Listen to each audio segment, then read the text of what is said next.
vous pouvez ouvrir le projet Expression qui se trouve dans votre dossier Fichier. Nous allons découvrir les expressions dans After Effects. Une expression, c'est une formule écrite en JavaScript qui va piloter nos propriétés. Prenons par exemple la première composition cadran et je vais sélectionner les secondes.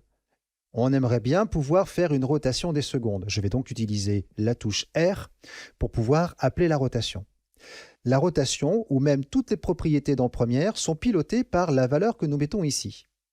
Il est évident que je pourrais activer le chronomètre pour réaliser une animation. Au timecode 0, je commence à cette étape ici. Et on va dire qu'au timecode à 12 secondes, on va lui dire de faire par exemple 12 tours. Bien sûr, nous avons créé des images clés, forcément nous avons une rotation. Mais comment faire pour pouvoir piloter cette propriété grâce à une formule JavaScript? Alors dans un premier temps, nous allons désactiver le chronomètre pour avoir aucune image clé d'activer. Pour pouvoir écrire une formule en JavaScript, vous devez ouvrir l'éditeur de JavaScript sur la propriété concernée. Dans notre cas, nous allons utiliser le raccourci clavier Alt sur PC, Option sur Mac et vous allez cliquer sur le chronomètre. Vous venez d'ouvrir l'éditeur en JavaScript. Ici, il vous indique l'identification de la propriété dans laquelle vous êtes. Vous êtes sur la propriété transformer, rotation. Ici, on va la supprimer. Vous sélectionnez le texte et vous supprimez.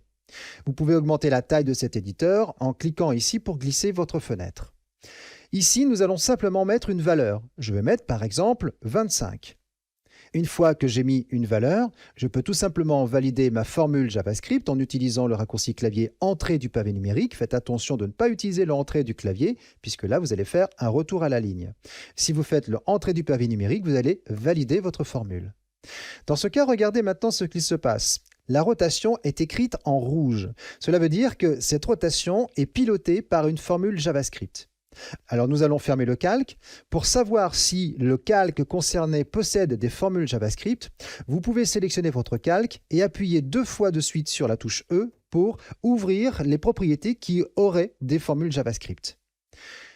Ici, nous avons notre 25. Je peux mettre par exemple 25 multiplié par 12 par exemple.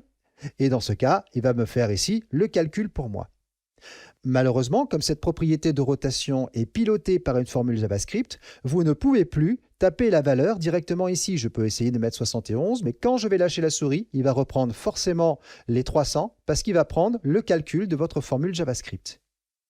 Si jamais vous voulez désactiver la formule JavaScript, vous pouvez la désactiver temporairement. Dans ce cas, pour la désactiver temporairement, utilisez cette petite icône en forme de égal. En désactivant cette petite icône, vous avez maintenant la valeur de 71. Nous voyons bien la rotation de notre trotteuse.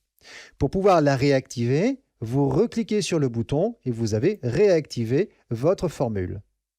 Et si vous voulez supprimer définitivement la formule JavaScript, alors dans ce cas, vous pouvez appuyer de nouveau sur le chronomètre en maintenant la touche Alt sur PC, Option sur Mac, ou simplement en sélectionnant tous les caractères présents dans l'éditeur d'expression et vous les supprimez grâce au bouton Supre de votre clavier. N'oubliez pas de valider votre expression, soit en appuyant sur le Entrée de votre pavé numérique, ou alors vous cliquez en dehors.